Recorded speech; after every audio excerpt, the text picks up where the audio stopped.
Can you hear me up the top? Yeah, great. Okay, hello for the last time.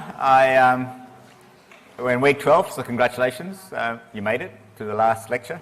Today I'm going to talk about financial technology. So this is going to be a lecture about financial technology, how we can expect it'll affect the future, and what it means for your future in finance, what kind of changes you might expect, and also what kind of skills and attributes you might want to cultivate in order to position yourself well in this particular space.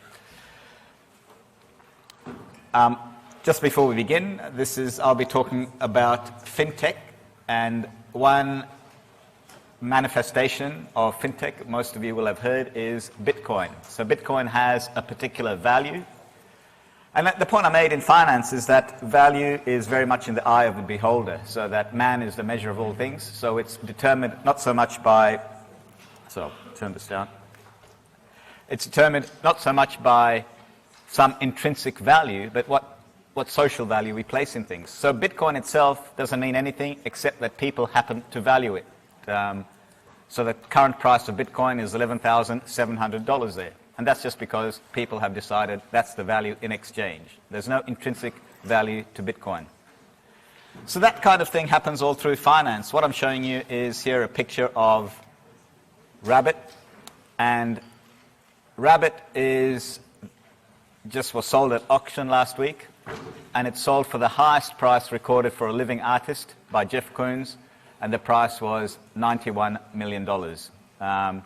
What Rabbit is an exact replica of a plastic doll, silver-coated plastic doll, except that this is in stainless steel. And for some reason that pretty much escaped me, this is seen as one of the most iconic pieces of work in the 21st century. So this is Jeff Koons with Rabbit 1986 at the Tate Modern in London. So if you saw the film, The Price of Everything, you'd have come across this thing. So I just thought. The other thing I want to talk about just briefly in passing is prediction markets. I've spoken a lot about efficient markets, and I said the thing about inefficient markets, you have the wisdom of the crowd. The crowd will often be able to work out something that has a wisdom that no single individual has. And so betting markets reflect the wisdom of the crowd because people put their money on what they believe, and on the whole we expect that the betting markets would give the correct odds for the election and other kind of predictions. And so what was remarkable is that there's a big fail. There's a kind of an inefficient market in the election because all the bookies were predicting that the Labour Party would win, and against all the odds, they lost. And funny enough, the polling was a bit more accurate than the bookies market, the betting market. But people thought if you have a choice, you pick the betting market because that's where people put their money on. And so why am I mentioning that? Well, I'm mentioning that because in this course I often talk about how markets are efficient, etc.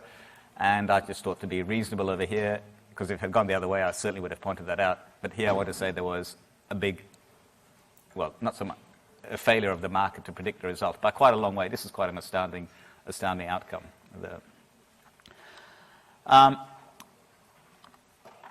So that aside, what I want to hear is to explain how three things. The lecture aims is to explain how technology, and of which blockchain is merely the most recent example, I'll be going back to examples from thousands of years, affects financial services.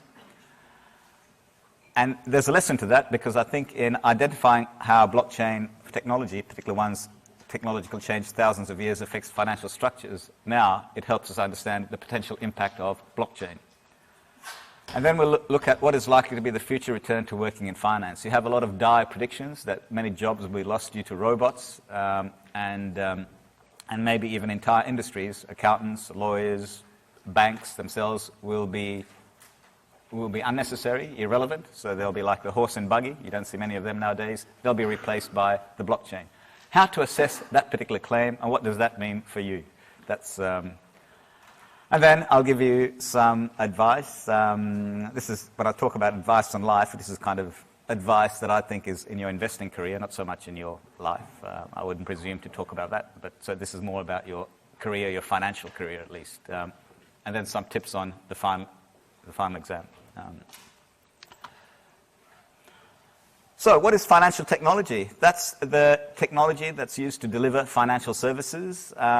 And the point I want to illustrate over here is that changes in technology can have a revolutionary impact on financial markets. Here we have an example of the earliest technology, which is a clay tablet from ancient Sumeria, which is now in Iraq. And this revolutionized the markets and indeed the civilization that existed at that time. And the point here being that today we have a similar innovation, blockchain, and that blockchain, by some people's accounts, has potential to radically transform certain financial markets, but certainly economies, in much the same way that the invention of writing did. So to go back to the beginning, what do financial markets facilitate? How do financial markets add value to people? Why are people interested in financial markets? They add value because as a result of four functions. One is that there's a storage and exchange of value. So that's very important. If we didn't have financial markets or anything else, simply when you accumulate wealth, you need to store it somewhere and you need to make it accessible, and that's one big value that's provided by finance, and also the ability to exchange that value for something else that you might need more pressingly. The second thing is the intertemporally matching of consumption and productivity. The fact that you can spend now, even though you haven't got the wealth, because you can call on your wealth in the future by borrowing. Interest is the price of accessing your future wealth to consume in the present. So as I've pointed out before, most of you, all of you, will expect to have a standard of living that is equal to your parents. So my daughter started a job this year, and somewhat to a surprise, she was paid every month, and rather than every 2 weeks sort of thing. And so she started thinking, there's a bit of a budgeting problem over here. So she gets help from me to kind of match her spending and expenditure. But that's the kind I'm helping her by lending her money. Actually, just giving it to her, but in this case, is matching the intertemporal matching her productivity in the future with her consumption now. Similarly, with efficient risk sharing, a farmer will plant a crop. Now, he might have two kinds of crop. One is a low-risk crop, which pays very little, but is guaranteed to grow under any conditions, so to provide him a subsistence outcome. Or he can plant a cash crop, which has a high risk, but also a higher value if things pay off. So he'd like to plant the cash crop, but he doesn't want to take that risk. So what he might do is enter into the futures market and buy a futures product, which allows him to sell the crop in the future that guarantees the price and reduces some of his risk. So you can think of lots of other elements, anything of a company, a limited liability company, that's a form of efficient risk sharing. The risk of a company is not borne by any individual, but shared amongst a variety of people. And finally, an efficient or well-performing financial markets facilitates the separation of ownership and management. When you're saving up, you don't have time to manage your money. You can give it to an agent who will manage it on your behalf. And if that market works well, then you can invest it with people whom you don't even know, and they will invest the money for you and return the profits to you. So that in itself, that's to get to that point where you're investing with someone whom you don't even know, who you never met and you don't expect to meet, or you don't expect to be friends with, to get to that point where you can freely give them your money and expect and have a reasonable expectation of getting it back. That's quite a feat of corporate governance. So typically all this finance works then involves intermediation. And basically people who work in finances are intermediaries. They're middlemen. They work in between. They do the work of matching the people who are saving the money with the spending the money. This is for lending and borrowing. They analyze risk and expected return and to provide the price of these markets. They design, advise, they sell investment products. And also they monitor and enforce contractual obligations. They monitor, they record, and that's something I should have added over here. They monitor, they record, and they enforce contractual obligations. Now that might seem to be a fairly straightforward thing, but blockchain really comes from its greater efficiency in low-cost recording and monitoring of information. Now, you might think if we make improvements in that, it promises a radical transformation of finance, as I'll show you. So the point here is that all these functions haven't changed, evolved in thousands of years. The work the kind of work that people are trying to do hasn't changed.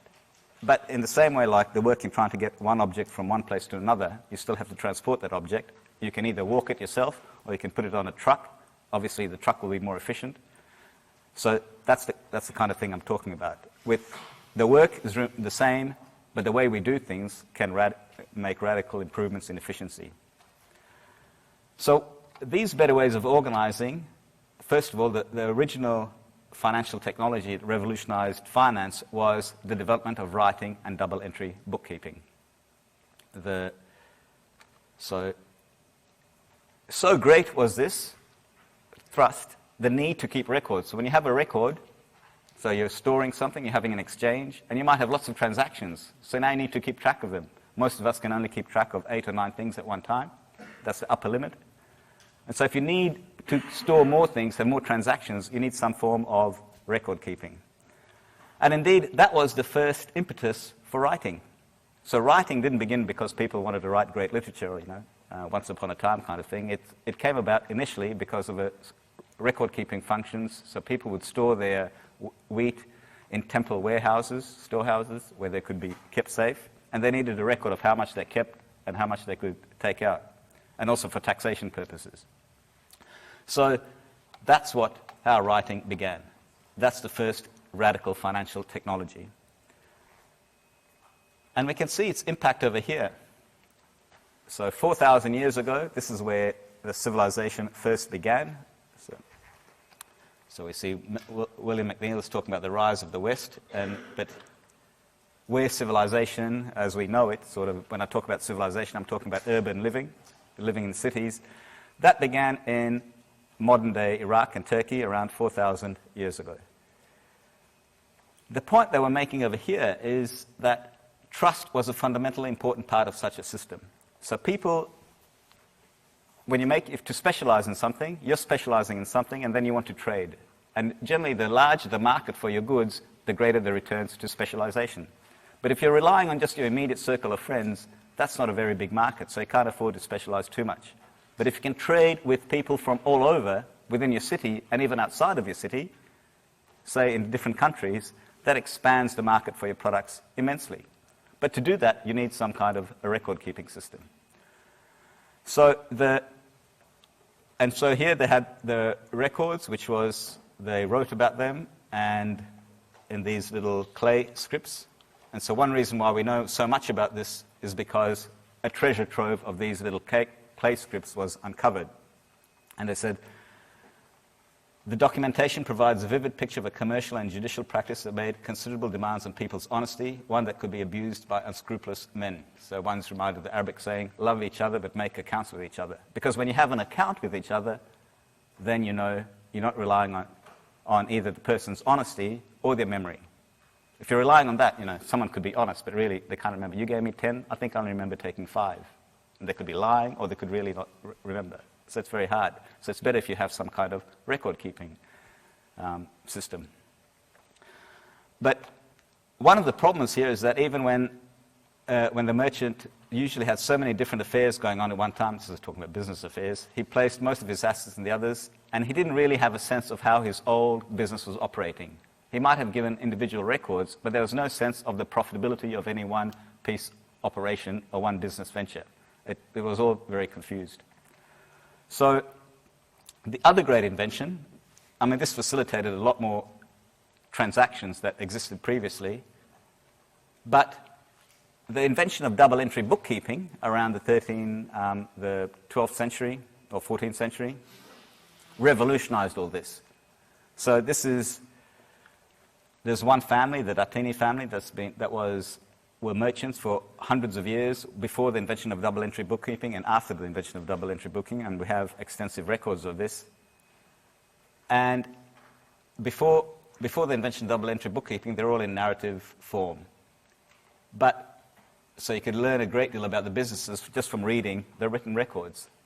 But this notion, was the business profitable at any one point in time? Was it a going concern? Was it viable? Wasn't possible.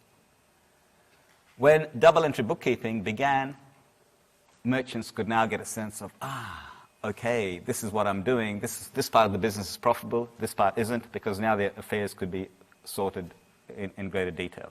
It could be classified with more precision. You might think, well, so what? Well, this then enabled the expansion of commerce, because now you could have things like companies. So you could have the limited liability company, where people could pool together their resources. When you have the limited liability company, you could then think about expanding your trade. And so you talk about when India, which was colonized by England, the English never intended to set out to colonize India. Initially, they started off with a trading company. And then the trading company went to India, established some trade, and then they defended their area, so they brought in the army to help them. But really, it was almost by accident in which India was colonized by England. But the driving force why they went out was this desire to accumulate profit, and that profit was made possible, that measurement of profit, the ability to pull together, was made possible by double-entry bookkeeping. So why am I mentioning all this? I'm mentioning all this because it shows you that the effects of financial technology, the changes, have big effects, have big impacts, which aren't necessarily always readily perceived even before the fact. And so that's going to be something I'll show you with the blockchain. But so small things can have big impacts, and so there's a question here, what's the most radical innovation in this particular picture?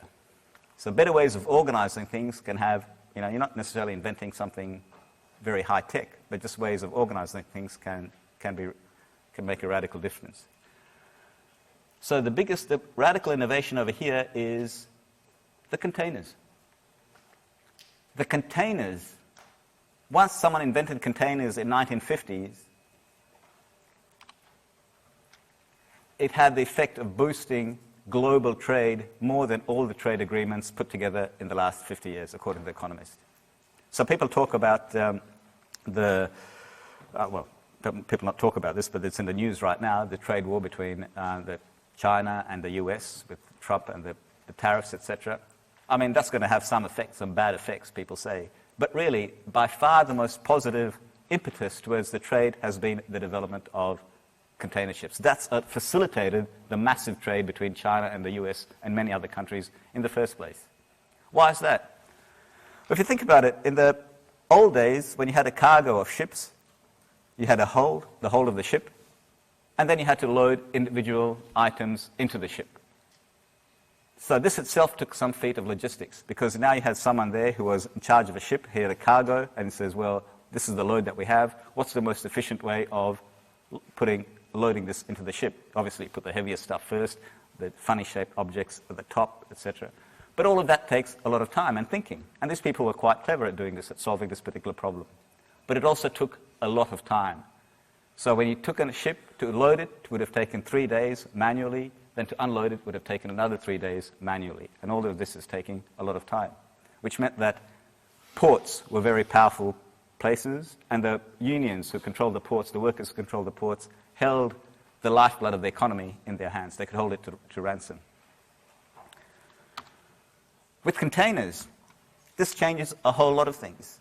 Once you start putting things in containers, then it becomes easy. You can pack the stuff in the containers outside of the ship and then load them onto the ship directly. And then you can build the ships to accommodate the containers.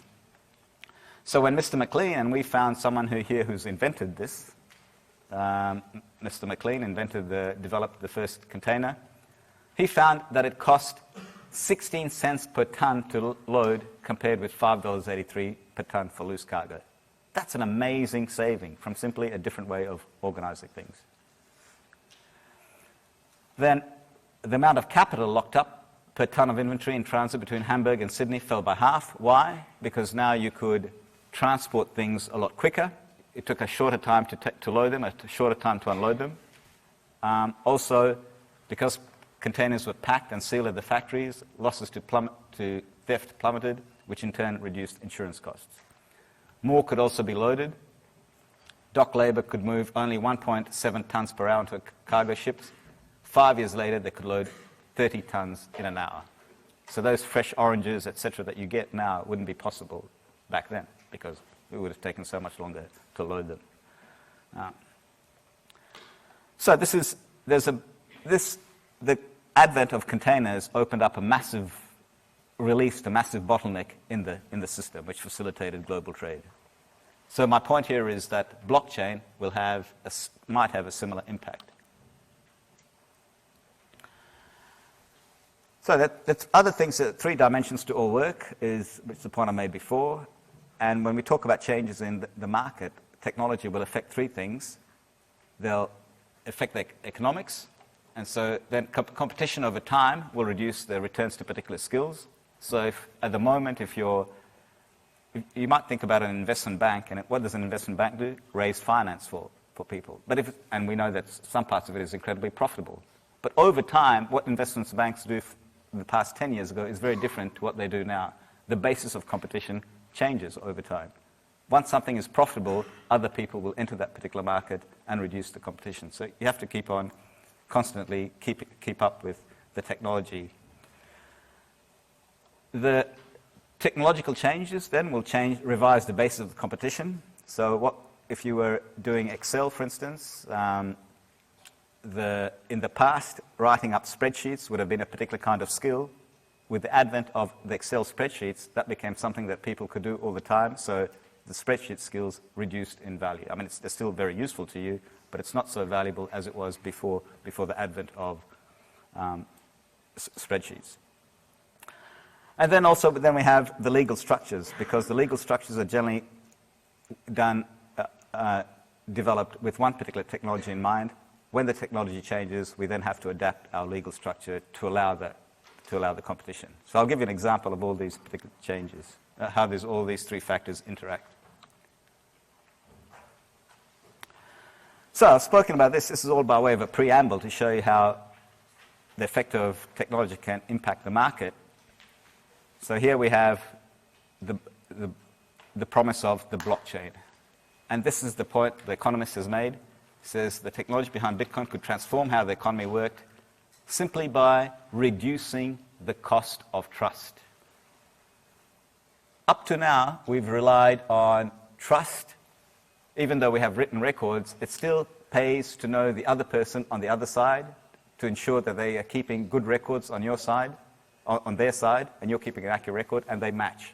And you often have an intermediary over here. But with blockchain, that eliminates this. It eliminates the expensive work in ensuring that you have a trustworthy party on the other side. So that's why it's called the trust machine. You have to know much less. In fact, you don't need to know anything at all about the other party to be able to deal with them. And that opens up a whole lot of transactions that previously would have been uneconomical to do. How important is this? So a major venture capitalist, Marc Andreessen, who developed one of the earliest portals, something akin to Safari back in the 90s, but has now become a venture capitalist. So he sees the value in this. He says Bitcoin, actually what he talks about here is not so much Bitcoin, although he says Bitcoin, but what he means is really blockchain. The technology behind Bitcoin gives us, for the first time, a way for one internet user to transfer a unique piece of digital property to another internet user, such that the transfer is guaranteed to be safe and secure. Everyone knows that the transfer has taken place, and nobody can challenge the legitimacy of this transfer. Now, why is this so important? If we can do this cheaply, then the applications aren't just to financial currencies, but they're also to a whole lot of other transactions. If you're an author and you have a book, so rather than go through an agent, you can simply tell people to transfer or to access the book via you using the blockchain technology, and then you'll allow them access to the book. So you've eliminated the middleman over there. Similarly with a music author. Any intellectual property you can transfer over the web. You don't have to worry about, and everyone will know that it's safe, secure. There is no need for an intermediary. There's no need for someone to audit the accounts. So there's no need for auditors. There's no need for lawyers, or at least there's a need for far fewer lawyers, because there won't be disputes about the validity of these particular transactions. All of this will be safe, secure, people will know, and it'll be difficult to challenge the legitimacy of the transfer. So this middleman economy, the intermediary, might disappear if blockchain develops to its potential. Now, that's a question I'll be addressing. So as I said over here, what could become unnecessary? There's no more banks. You could bank directly. There's no need to put your money in the bank for its savings. You could just store it in your home computer, because why would you need to put it in the bank? It's as safe there as anywhere else. Everyone knows that you have it. No one will dispute the legitimacy of the transaction. There's no more stock exchanges. You could trade directly on your own account. No more government property registers, because the register will be kept, again, in a publicly accessible record. And so no need for lawyers and auditors, and far fewer lawyers. This, at least, is the claim by Professor David Yermak. I'm not so sure that all of this will come to pass, for reasons which I'll come up to shortly. But the point is, the changes, even if half of these things come through, it'll be quite radical. And having said that, I should point out that David Yermak is one of the leading researchers in this particular field. He'll be coming here in August, and he'll give a public lecture, and I'll send you an email. And I'll encourage you to come. Quite apart from being an expert, he's a great, great public speaker. So he attracts a sellout audience every time he comes. So, what is blockchain? Now, you can Google this, and it still will be very confusing. So, there are courses. You can have 4 or 5 courses or units, and David Yermak has developed one of the earliest ones. So in the course of the next 3 slides, I'm just going to give you a very broad overview with the point being to get to one last lecture, to explain something what's known as the blockchain trilemma. Okay, so the point of all this is for you to understand enough of this to be able to appreciate the point I'm going to make about the blockchain trilemma. So if you think about blockchain, it's a digital record of transactions. It's often referred to as a ledger. Now, the ledger is the old term for a bookkeeping account, for account of transactions. So here you can talk about a blockchain is an electronic ledger, but essentially it's a record of transactions. It's accessible to the public, and it's just about impossible to corrupt. Just take that as a given. Now, how it actually works and why it's called blockchain is that all the transactions, you have a transaction in your computer, and then you send it out into a pool, and this transaction information, thousands of them, are stored in blocks at a time, 1 block at a time. They are linked together in a chronological chain. So 1 block is created roughly every 10 minutes. Okay? So lots of transactions together stored in a block. And this is the thing and everyone can access this. So these records are kept all over the world. Hundreds of thousands of people have a copy of this. So the information is sent to hundreds of thousands of people, even millions of people. And each block, and this is what makes it incorruptible, is that each block here cannot be changed without changing all the other blocks that come after it. So if you want to change block 1, 2, 3, 4 here, you then have to keep on making changes to all the other blocks that come before that. Everyone, in principle, has access to the blockchain. So you and I and everyone, no one is barred, there's no central authority. So anyone, in principle, can change the blockchain. And so they will make changes. So copies of the blockchain are available to everyone. Now, we have a problem. If everyone can make changes to the blockchain, some people, maybe a lot of people, will be unscrupulous. They'll change the record to reflect what they would prefer things to be. So they have more money, or and other people have less, or something. Or maybe that a transaction that took place didn't take place. They would want to reverse that transaction. So we want to make sure that there is, although everyone in principle can do this, not everyone actually can do it at any one point in time. There needs to be a way of rationing the change to the blockchain. Rationing. So how do you do this? Well, the ingenious solution here is that saying that transaction information can be gathered in blocks, and blocks can only be added to the chain by someone who completes a computationally intensive puzzle. So you need to do some work, and once you've done some work and proved that you've done some work before anyone else, you've solved the problem before anyone else, then you can add a block. Now you might think, oh, that's great, but why should I care about blocks? Why should I care about maintaining a ledger, collecting all this information and adding it to the blockchain? What's in it for me?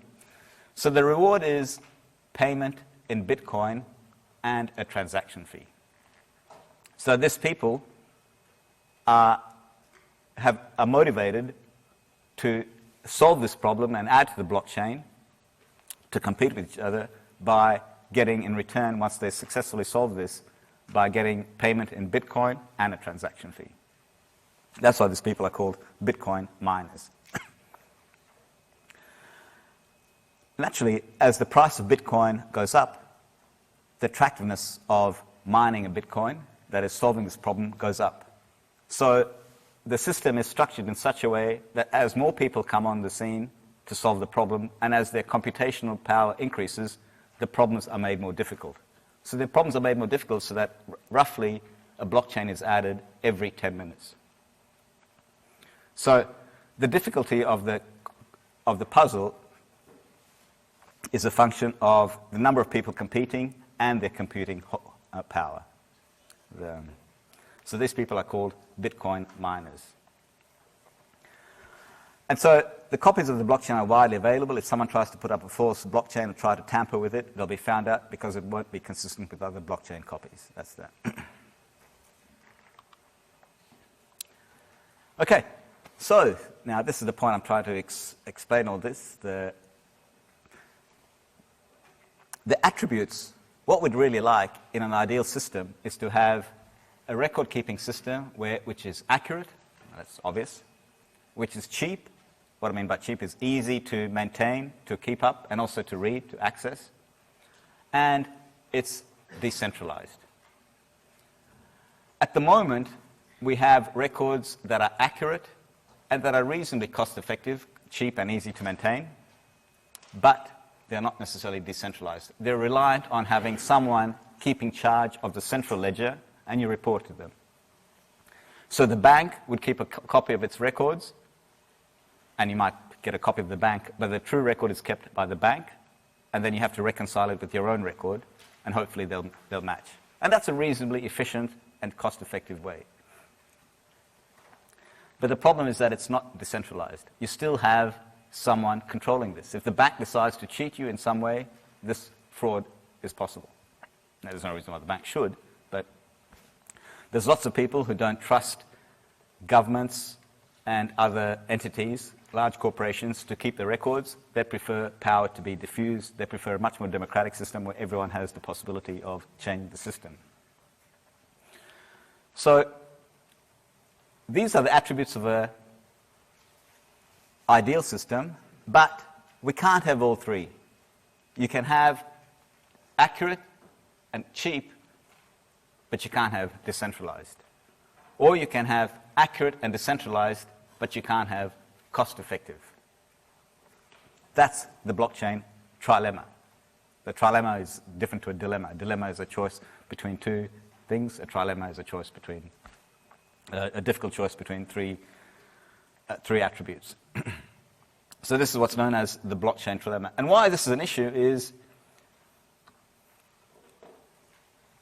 these are the Bitcoin mining farms. You can see now here how much power it takes. It takes a lot of power, and the cost largely is in electricity to generate. You have computers, very fast, efficient computers, and then you need electricity to run them. And so you have Bitcoin mining farms where people race together to complete the next puzzle to add so that they can collect their Bitcoin. So they're typically stored in places where there's access to cheap electricity, like Iceland or remote parts of China. And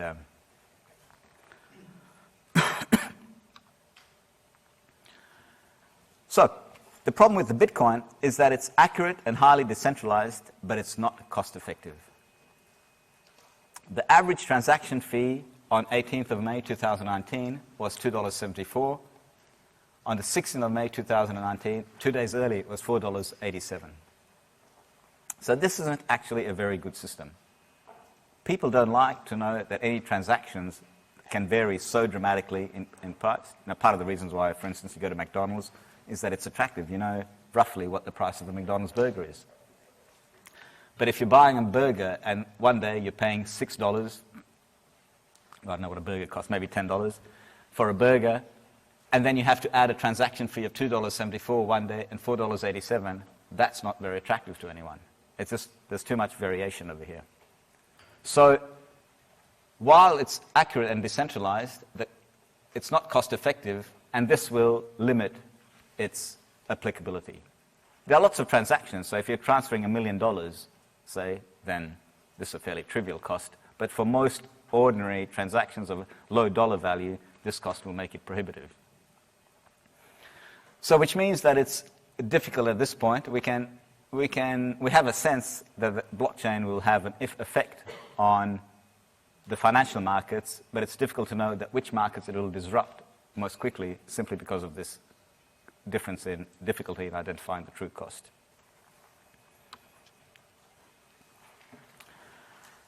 So this, next time someone talks to you about Bitcoin, or the blockchain, you can say, you know a little bit about it, you know what it is, so that's what I want you to get out of this. And then they'll say, do you think it'll revolutionize finance? And you can say, yeah, I think it'll have some kind of an impact. Then they say, you think it'll make auditors, etc., obsolete? You can say, no, there's this blockchain trilemma. And say, oh, what do you mean, blockchain trilemma? You say, well, a system can be cheap, cost efficient, and decentralized, but you can't have all three. And blockchain looks fairly costly for lots of transactions. So maybe it won't have that impact that we're expecting, or as big as impact as some people expect it to have. There's a lot more to learn, though, so I'll put up a couple of readings there. And there's one by Goldman Sachs and one by David Yermak on blockchain and corporate governance, and a couple of others which are on the recommended readings. But feel free to look it up on the internet. So the next part part two now, is to talk about the future for you in terms of careers. Here, we know that finance is profitable. So one reason, as I've made this point in the first class, we have a lot of people, 630. It's because you like finance, but it's also like, you also like money, or you like a career, a lucrative career. And that's a sensible decision. There's nothing wrong with that. So that's why a lot of people go into finance. But the question you have to ask is, will it always be so lucrative and create many jobs? Will there be jobs there? So let me just show you how profitable finance is.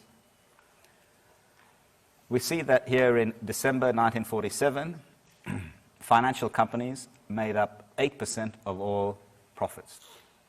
So of all the profits generated by companies, financial companies, banks, took up 8%.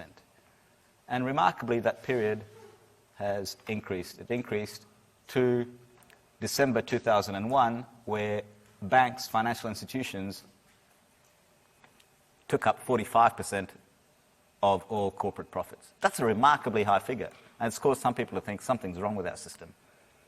There's nothing wrong with the middlemen taking so much money, but really, with all these advances in technology, etc., how come the middleman is taking such a big cut? There must be huge inefficiencies in the system to allow the middleman to take a large part of the profits. It went down with the financial crisis, obviously. They made some big losses. But even now, it's up to, in December 2010, it was close to 30% of all corporate profits. This isn't a particularly new thing. Way back in the 19th century, you see that back then, as now, the people in London, the wealthiest people in London, were the people working in the financial sector. And because of their social prestige, they belonged to the country's upper classes, which they got the money, and then they were bestowed the peerages. The Baring family had 4 lords conferred them between 1835 and 1892. It's one other, just a point, and I'll come back to this later, but I just want to show you, highlight a point to which I'll return. The founder of Baring's banks, which went bankrupt in a couple of decades ago, but it had been around for well over 100 years, but it was Francis Baring. And he started out with a bank with £10,000, but he lost money in 8 of the first 14 years as he learned how to judge markets. Now let's say you're 20 years old. By the time you're 34, you've lost money in 8 of those years. You start off with £10,000, and now you've just got £2,500. Would you think of yourself as a financial genius? Probably not. But the point is, he started off, what does it take? You lose money the first time, and then you go back. And then you lose money again, and then you go back. The 7th time you've lost money, and then you still go back. And then you lose money again. He lost money 8 times. There's something about risk. The rewards were there, but he also failed a lot of the times. So he would have had to have some kind of narrative, some kind of idea that next time he'll succeed, and eventually he did succeed. But I want you to think about the psychology of someone who fails 8 times and then tries again. And I'll come back to that point. But thinking about technology, so here we have this scary recent story, thinking, oh, maybe you shouldn't be doing finance, they should be doing something else. So forget humans, more than 1 million could be using robots for financial advice. So taking out computer generated could make sense for more than 1 million Australians.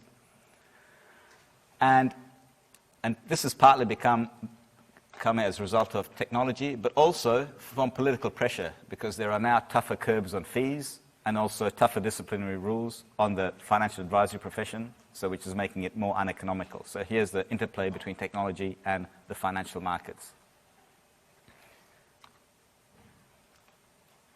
And we see here a recent study.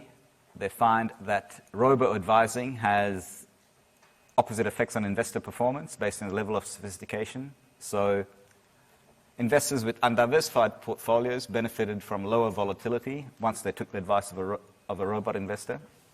So the robot investor probably told them, diversify more. So if you diversify more, you'll have less volatility. It's kind of, you've learned that already. You don't need to get a robot advice for that. Investors with greater than 10 stocks experienced lower volatility. Again, yeah, that's hardly news. You diversify more, you'll have lower volatility. But what they did find is that having a robot advise you meant that you were less prone to various biases. So the disposition effect is this sense that you're hanging on to your losses rather than selling it. You hang on to them in the hope that it'll come back again. The stocks will rise. Trend chasing is an obvious. And the rank effect, which is going after the most salient companies. They become less after using a robot advisor.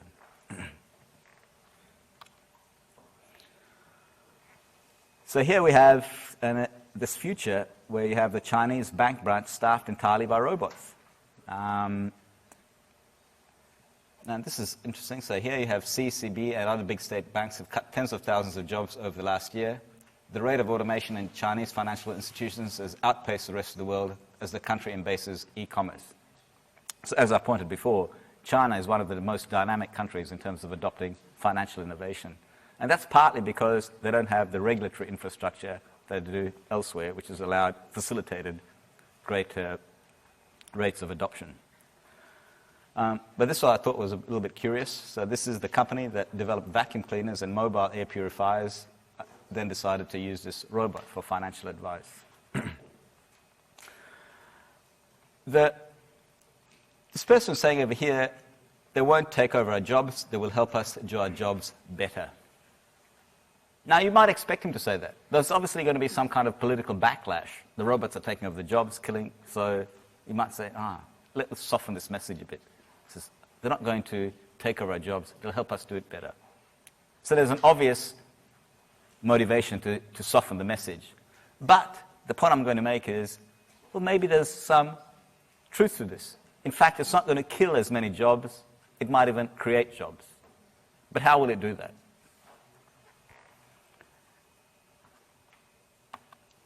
Okay, we'll take a break here, partly because my throat is just about to disappear, but so I'll come back in 5 and I'll solve the problem for you.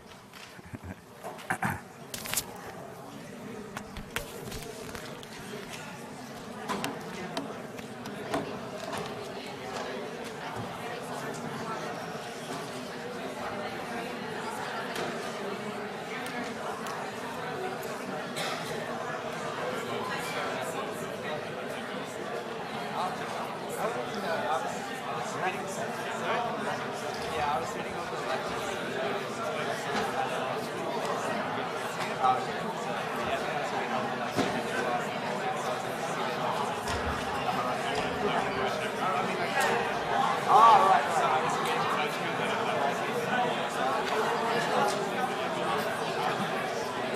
said I should write something which I thought.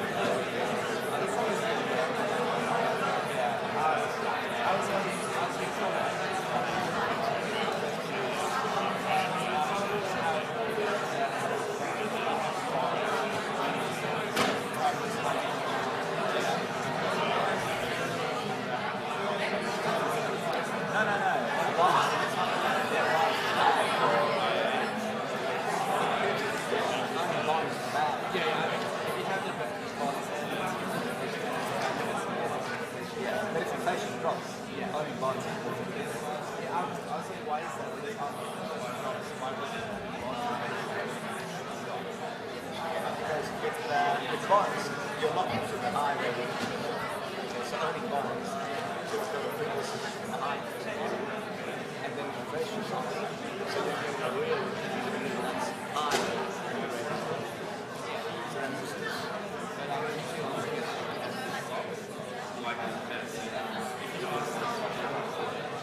well, one reason why I have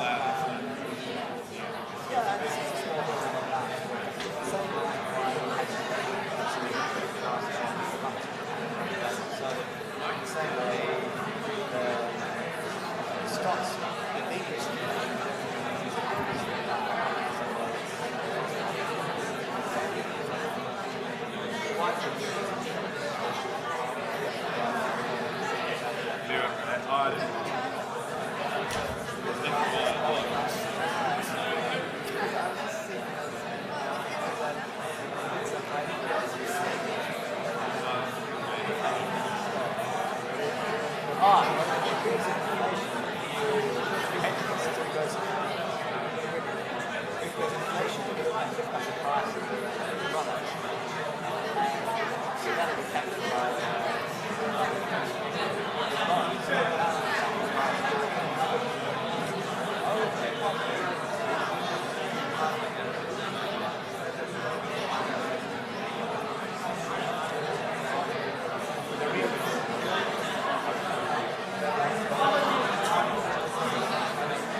explain that?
Okay,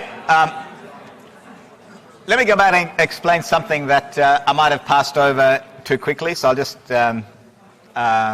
explain this once again. Someone just asked me right now, how come you can only have 2 out of 3 of these? And let me explain this by talking about the decentralized system. So what you want, in principle, is to have, I said, accuracy, cost efficient, and then allow anyone. So you don't want to give one person the sole authority to be able to make the change to the blockchain, because then you focus too much power on them. You want to democratize the system. But then you have the associated problem that if you democratize the system, then if everyone can make a change simultaneously, the record gets corrupted. So what you want to do is really to allow only one person to make a change roughly every 10 minutes to add a blockchain. But you want to do it in a way that is random. But rather than giving everyone a ticket to do this, you give them some proof of work. You motivate them by saying, you solve this computational problem, and when it's solved, then you're able to, and you go in a race with other people, and then you can add a blockchain and then collect your reward. But so the cost then becomes this decentralization, the need to motivate the people by giving them some kind of reward. And that's what makes it costly. And that reward will vary over time depending on people's incentives to make the changes. Just an anecdote. In this morning's lecture, I was talking about this. In the break, one student said that his father, who was a computer scientist, had back 8 or 9 years ago, when blockchain was first developed, they did the blockchain mine. So at present, the competition is so fierce, and there are so many users that you need to be able to win this particular race, you need a large amount of computational power. But back in the early days, when Bitcoin is now worth $11,700, so that gives people considerable incentive to solve the problem. But back in the old days, it was only worth a few cents, and so no one really cared that much. So to solve the problem was adjusted to be so easy, you could solve it on your laptop. And so that's what this boy's father did, and they said they successfully mined 2 or 3 bitcoins. And but it wasn't worth so much then, so they just left it on the machine. So to access your Bitcoin, you need a hashtag. When he replaced the machine, he threw away that computer on the hard drive, and he bought a new one, and they lost that hashtag. So now they're thinking, oh, this is worth, $20,000, $30,000 if we could only get that machine back. But it's lost now forever. But so it evolves over time as it became more popular. Then the incentives to add to the blockchain and the competition increased correspondingly. But the point I want you to get is exactly why you can only have 2 out of the 3 attributes at any one point in time.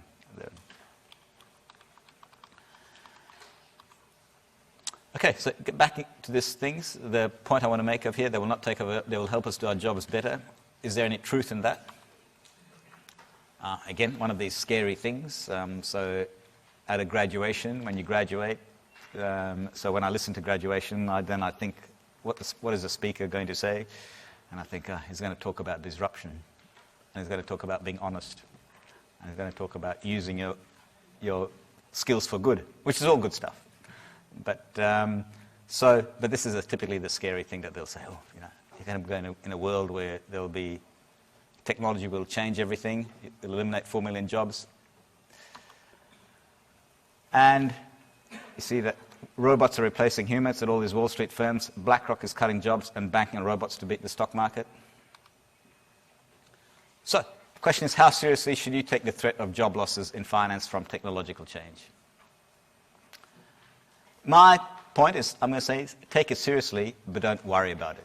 Now, this might seem a contradiction in terms, but my thing is that there will still be jobs, there will be lots of change, so you need to take it seriously because almost certainly you'll be doing different things, but don't be too concerned about whether or not you'll have a job, because you will, depending on if you acquire the right kind of skills.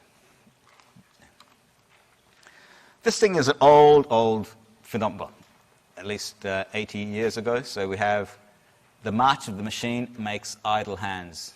The prevalence of unemployment with greatly increased industrial output points to the influence of labor-saving devices as an underlying cause. So people are talking about the Great Depression in the 1930s, well, this was written in 1928. This is what caused people to lose jobs. Even Albert Einstein, the great man, talked that the fact that industrial techniques which are meant to serve the world's progress by liberating mankind from the slavery of labor were now threatening to overwhelm its creators by doing people out of work. So, to give a sense of this, you see that the kind of work that was involved before the advent of computers. So in 1932, the British government was paying bonds, had a bond issue, and interest rates went down. So rather than keep on paying the old interest rates, they paid out their bonds and they reissued them at a lower interest rate. But that paperwork, that literal paperwork, required so many clerks that 700 lambs were required to feed them in one evening. So now we don't have any lambs to the slaughter. We can simply reissue it all on computer. But there's also fewer clerks required in this work. And maybe this threat isn't as big as we think. So here we have a survey of online finance by The Economist, talking about the virtual threat. He's talking about this whiz-bang thing, the internet, as forced wrenching change in the financial services industry, and the revolution has barely begun. For decades, banks in rich countries have been failing to cope with disintermediation, lenders dealing directly with borrowers without using a bank's balance sheet to add a layer of cost. The internet is potentially the greatest force for disintermediation the banks have ever had to tackle. So, kind of scary stuff. But this was written in 2000. In fact, almost 19 years ago to this day. Banks are still with us. Still the biggest, the financial sector is still the biggest employer. It still employs the largest number of people. So we've had the progress, we've had all these technological changes, but it hasn't really affected markets, or at least the total number of jobs. There's a couple of... So one thing is that maybe he's right, but the timing is wrong. And let me give you let me tell you what I mean by this. So The Fortune Sellers is this book by William Sheridan where he talks about the business of buying and selling predictions. And basically he points out that lots of predictions are made in the world and they're basically a fraud. So he goes to anecdote, different kinds of markets, astrology, financial markets, economists, etc. And he said in the 1980s, a number of leading corporations wasted hundreds of millions of dollars developing video technology for home shopping services that experts said would be the wave of the future. Home shopping. Who would have thought of that? Never catch on. The other people thought that home banking would follow in the wave of ATMs and become the next wave in high-tech banking. Even now, home banking remains an unproved concept with minimal customer interest. Only 1% of personal computer users claim to have ever used some form of home banking services. That looks pretty quaint in itself. Because, of course, we're used to buying goods from home and we're used to banking from our phone and from the computer. In fact, no one uses the computer. Use your phone now to bank. So the point I'm making is that sometimes things take longer. The predictions are true, but this might take a bit longer than we might think. What we have, and this is the problem that we have, there are 3 stages in a successful innovation. You have the slow growth by the early adopters, and then people suddenly catch on. There's this. And then the flattening of demand. This is generally where I come in. I'm generally last within technology. And so there's this kind of an S shape. But it's hard to predict the shape and size. So what would be useful to have, but we don't have, is an extent of the time period over which this takes place. So, there's also another. What I haven't shown over here is the U shape, where you have the innovators, early adopters, and then boom, it flops. That's what makes this difficult. The example I gave this morning was of the Segway. You've seen the Segways, those funny things you jump on, you ride on the park. And the inventor was so certain this would revolutionize transport. He said, it'll make the taxi industry obsolete. We'll only need one factory because all the other cars will go out of business. Now it's just a joke, the Segway. I mean, I'm not quite sure why it's not so popular, but it doesn't look very cool when you're riding a Segway and a whole rate. But for whatever reason, it didn't take off.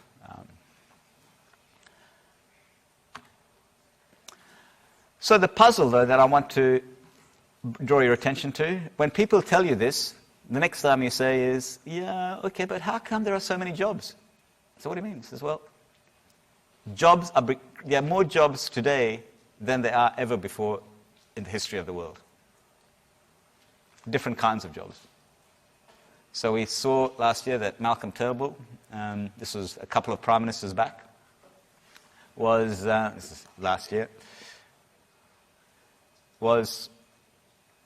hit the magic million on jobs. He made a promise in the term. The previous prime minister had, from a different coalition prime minister, had said that we'll make 1 million jobs in the term, and they hit it. That's just out of the natural progression of the economy. No one had to do any particular thing. It just happened. The labour force participation reached 65.8% in 2010. In 1979, 40 years back, it was 60.8%.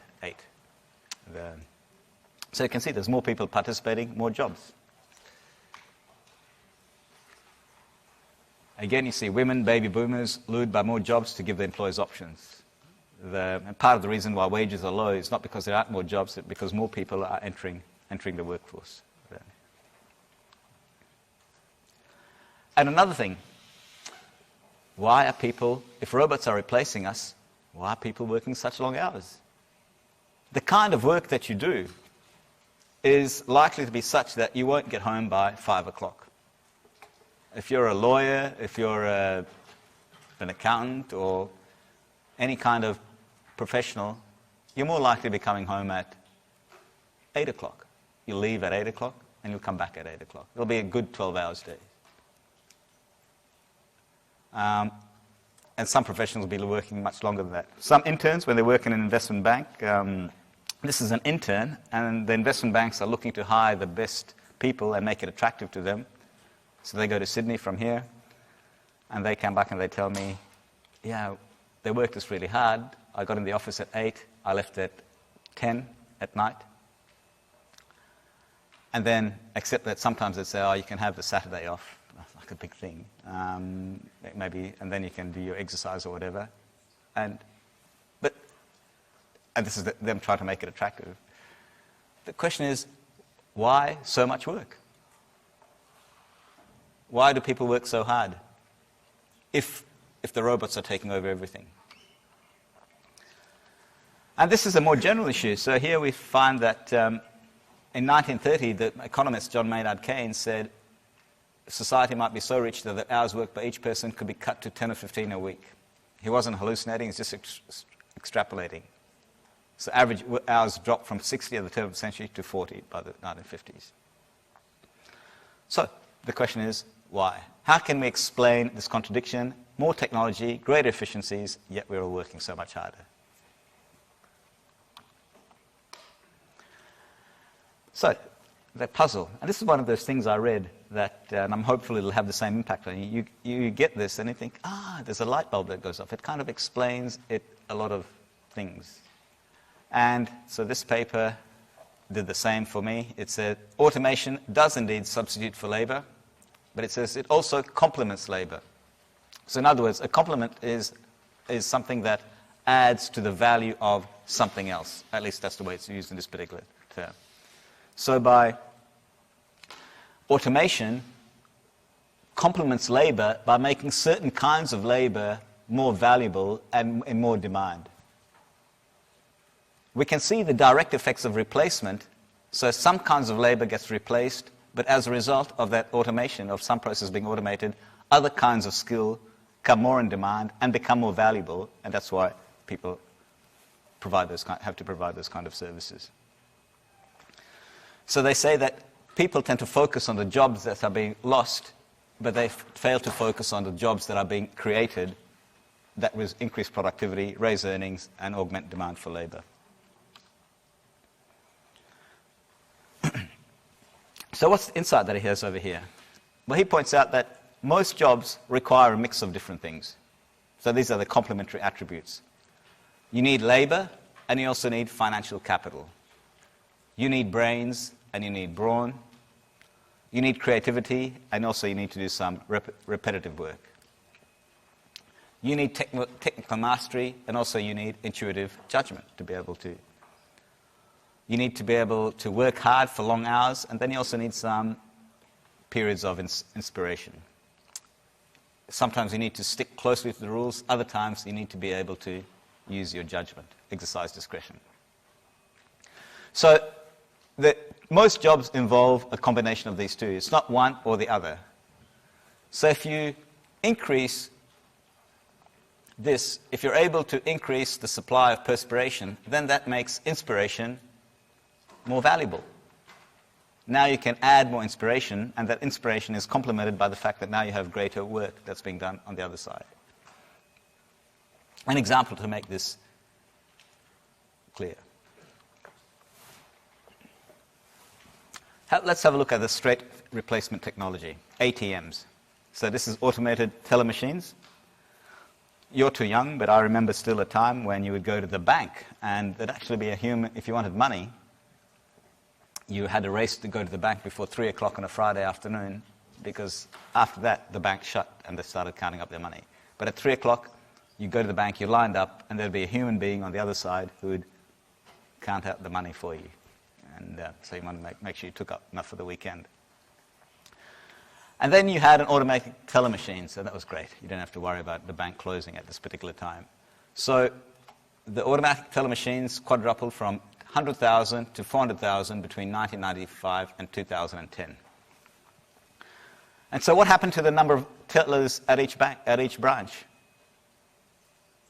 They went down. Whereas before you might have 10 people working as a teller, now you have 2 ATMs, and that's all. So what do you think happened to the total demand for tellers? it's a surprising thing.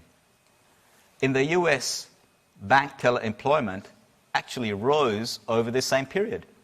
It went from 500,000 to 550,000 over the 30-year period from 1980 to 2010. Thinking, why?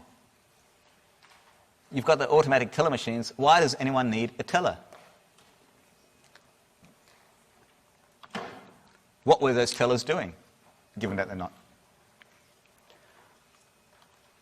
So there were two forces working in the opposite directions. So this is now the economics part of it. By introducing the cost of operating a bank branch, so having a teller, having those 10 tellers was a huge cost to the banks because they had to employ 10 tellers, pay them a salary, etc., manage them. But now, by reducing the cost of a branch, you could open up more branches. Each branch, you could have some tellers, automatic teller machines, but you'd also have a human being there to interact with the customers. The tellers weren't necessarily handing out money, but what they were doing is engaging in relationship banking. So when you went to the teller, you went to them for non-routine problems, and then as they solved their problem, they said, "Oh, thank you. Did we solve your problem?" I said, "Yes. Now, can I help you with something else? Can I sell you? Can we have a look at? Let's review all of your accounts. Are we giving you more efficient service?" And you can say, "Oh, I don't know." And say, "Oh, well, let's have a look at the credit card. Maybe we can give you a loan. Maybe you can amalgamate your accounts together and then take them out from that other bank and come and bank with us." See, you're developing some kind of relationship. So the routine part of the banks was taken over by the automatic teller machines. Now the tellers could focus on more relationship banking, and that's what increased the demand for them.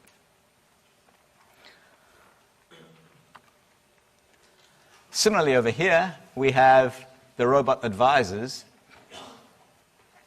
We have robot advisors. They do away with some forms of financial service, but now with the robot advisor, you can get them to do some routine stuff, and you can other people can come into the market and offer more complicated financial advice. So far from eliminating jobs, robot advisors actually is increasing the scope for finance work. So it says we're building a full-service retail banking in your phone, and this is made possible because of the advent of robo-finance. Now, the other point is, this doesn't mean that technological change will be always employment increasing or everyone will be better off. Okay, so that's what I mean by Pareto optimal. Pareto optimal is when everyone is better off and no one is worse off. So technological change can cause some people to be worse off. It can also reduce total employment. It depends on three things. The first thing is that as a worker, you're more likely to benefit from automation if you're doing something that can be complemented by a robot. So if a large part of your job every day is filling in a spreadsheet and keeping track of a spreadsheet, then the advent of an Excel spreadsheet frees you up to do other things, such as analyzing the information there and then working on that particular problem. So that opens up the scope. So a bank teller who can count money but cannot provide a relationship bank isn't going to do well in the modern bank. Similarly, now it depends on what kind of work the bank replaces. Writing up an Excel spreadsheet will automate the routine bit and then will create a demand for analysts, for people who can evaluate the results of the spreadsheet. Now this is unlikely to be the case, but if it was the case that there was a vast array of people who are skilled at analysis of spreadsheets, then the wages wouldn't go up, but they would actually go down, because now there's a ready supply of those workers, so those wages would go down.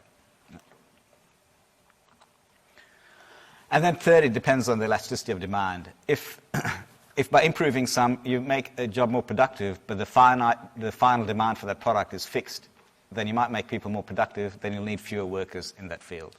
And just by making them more productive won't necessarily increase the total demand. So it depends on the output elasticity of demand. Okay, so that's the second kind of point I want you to understand now is to think that there will be technological change. As I said, you should be concerned about it because almost certainly the financial sector will change, but you shouldn't be concerned because if you develop the kinds of skills that complement the changes in technology, then you should be well placed.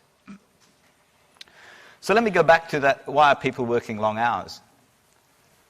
Because people are working very long hours because technology has now placed a premium on the kind of creative work that is very difficult to do. So if you go to the bank now, the investment banks, you now have to develop a model. You're now trying to sell. Everyone can put together a PowerPoint because the PowerPoint presentations are easy, but now you have to sell it to the customers. And that takes the kind of relationship, deep banking. You need to develop a knowledge of the customer, all of which takes time. So by making some parts easier, they've increased the demand for other kinds of work. That other kind of work is highly value-adding, but there's a limited number of people who can do it, and so that's why they work really long hours. So we have this kind of economy where a few people work really, really long hours and get paid accordingly, and then there's another tail of people who work just normal hours and get paid much less. So this is contributing to the income inequality. It's a kind of inversion of the previous, in the previous century where rich people would have lots of leisure time because they get their money from their capital, whereas now rich people get their money from their human capital, and to generate they have to work long hours that are equivalent to a serf, or a kind of serf as an SER, not SER.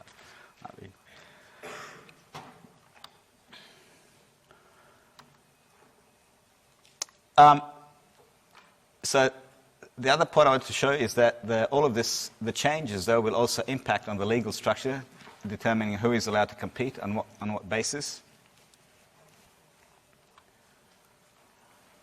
So a contemporary example over here, we see that someone like Facebook can get all this private information and can accurately predict a range of highly sensitive personal attributes, including sexual orientation, ethnicity, religious, political traits.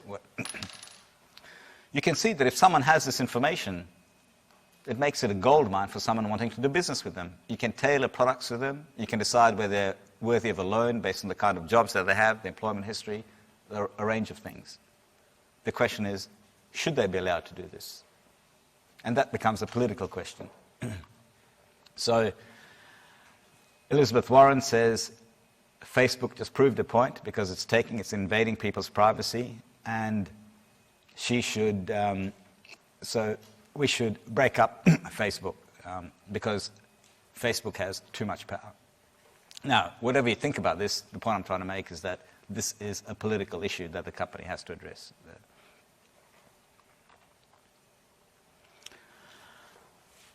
Some miscellaneous points then about work and your careers.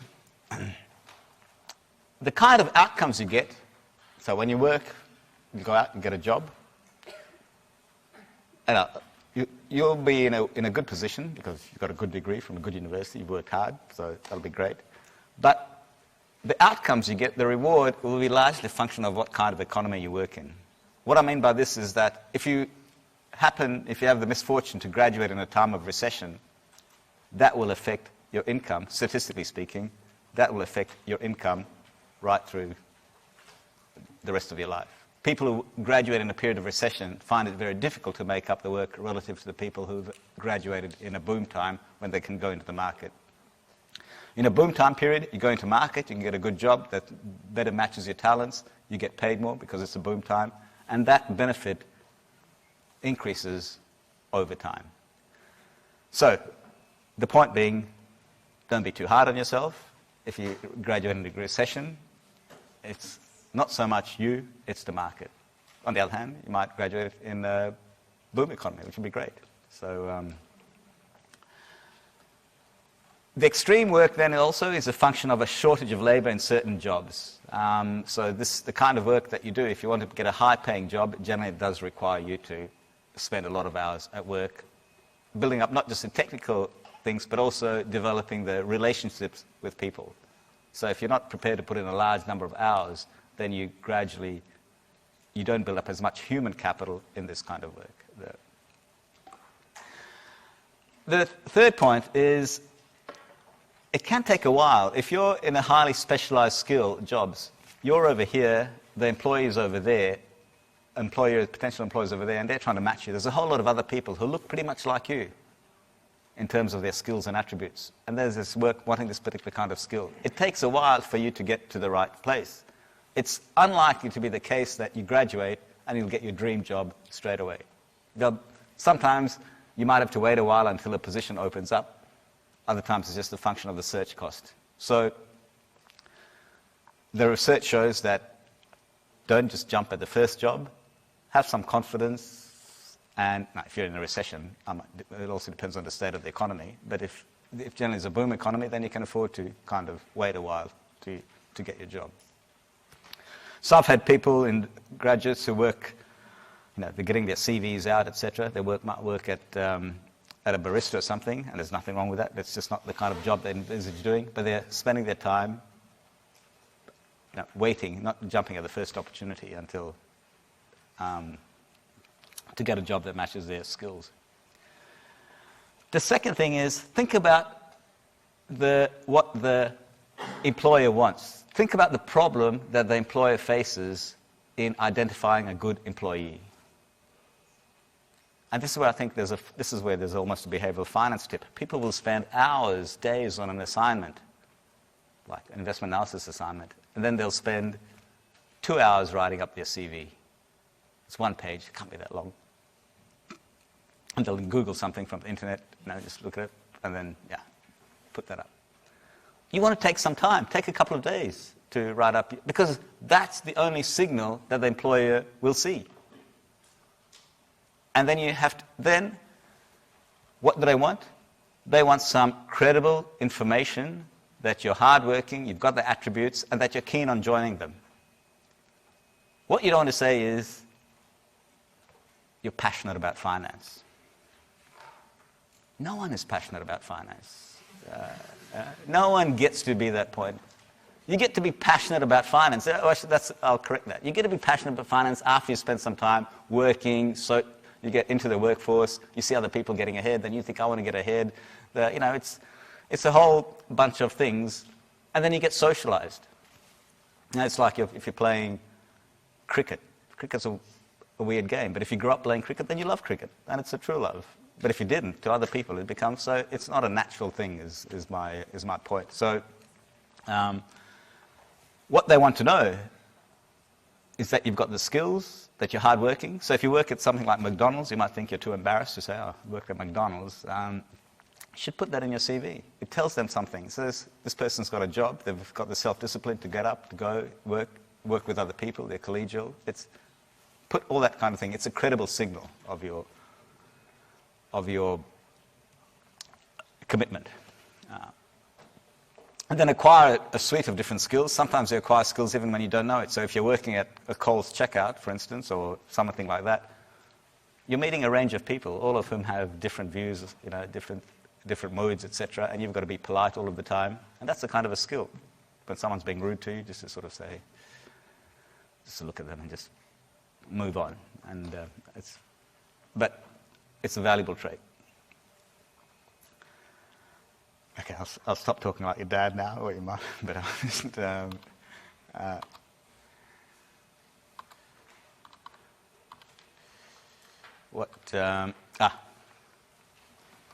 one last point. In an efficient market, high returns mean high risk.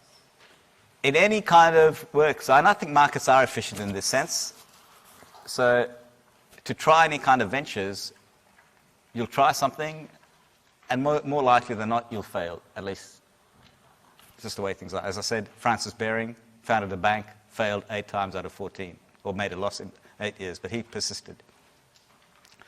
So the thing is, there are no free lunches. If there's high returns and there's no obvious barriers to entry, then there's probably some level of risk involved. One other thing I want to point out is the high returns doesn't come in the places where it's just, you might think like you have to be in the high financial technology. It's all about supply and demand. And let me give you an anecdote to last week I caught up with a former honours student He went to work for Zoo Capital, a boutique investing firm here, and then he went to work for UBS and did very well. And then he left that and returned to Perth. And he started up his own business. He's doing quite well. He's turning over. He started up his own business 11 months ago. And the business is, think about it, investment banker, worked with Zoo Capital, UBS, returns to Sydney, and returns to Perth. So what business would he start up?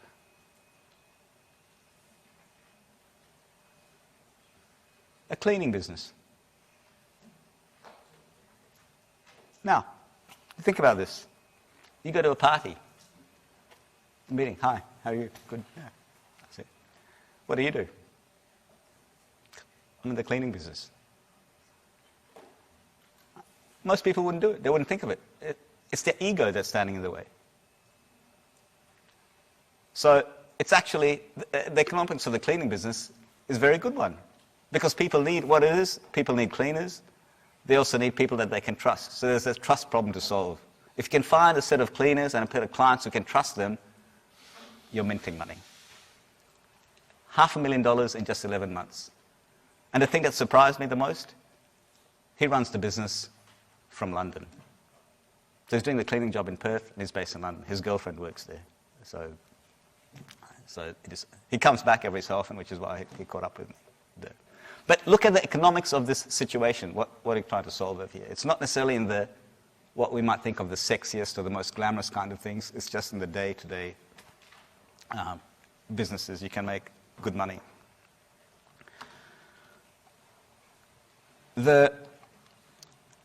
This is, if there is a loss, if you want to have kind of a distribution where you undertake a venture where if you lose, you're not losing so much, but if you win, you make a bigger payoffs. Now that's true in a financial sense, but I want to think of it more think about it in an emotional sense. So if you're going to lose a lot of the times, you need to be able to not be so hard on yourself and just think, okay, I've lost, I've learned a lesson, and to go back into the fray. Not beat up yourself. Of course, learn your lesson, but not beat up on yourself so much. Don't think of yourself as a loser, is the thing. So if you have this kind of a distribution where if you take a loss, you don't take it personally or you don't take it to heart, you get up. That's the kind of attribute that you want.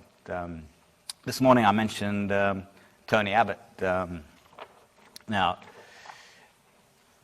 I wasn't too unhappy that he lost the election, in his seat. But the thing about Tony Abbott is that what I admired about him is that he got up. After many defeats, he kept on.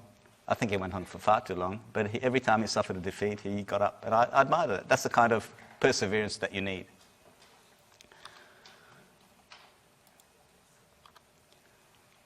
In fact, don't take my word for it. If you go to the US, and this is the graduation ceremony addresses, this is a situation where you have people in the US, a graduation ceremony is called a commencement address. It's the commencement of the rest of your life. And so they get eminent people like Bill Gates here to come and talk to these people. And then these people are thinking, oh God, I've got to inspire these young graduates. What can I say? I've got to say that something inspirational that they'll remember and something that's true. So they'll say, be good, use your knowledge for good. There'll be lots of change in the world, technological change. You're going to emerge, so be prepared for that. And then they'll say, be prepared to fail. And it comes up time and again. The key to a successful Harvard commencement address is fail. People always talk about failure, and they'll talk about their failures and how they bounced back from it. If they hadn't failed the first time, if they gave up, they would have.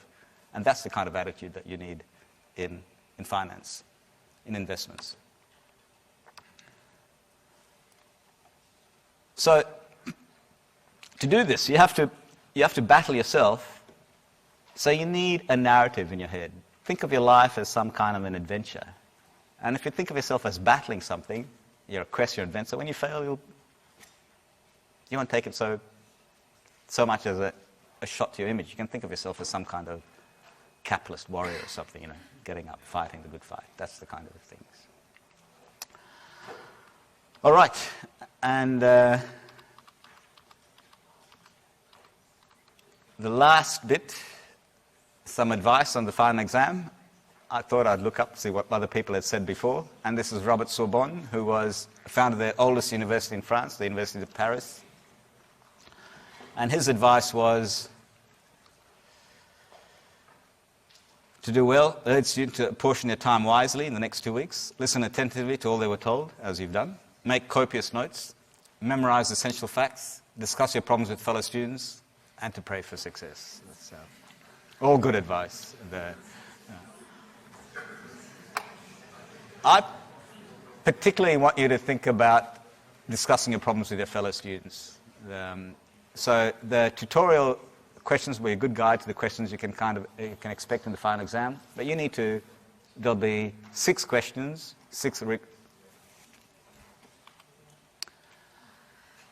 10 multiple choice questions, and 6 questions requiring a written response.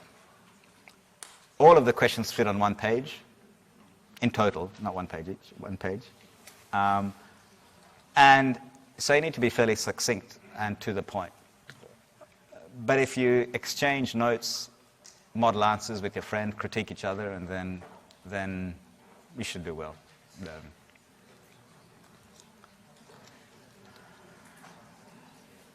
There's no quiz today. If you're waiting for your quiz, sorry. All right. Good luck. I'll see you in the exam things. Thank you.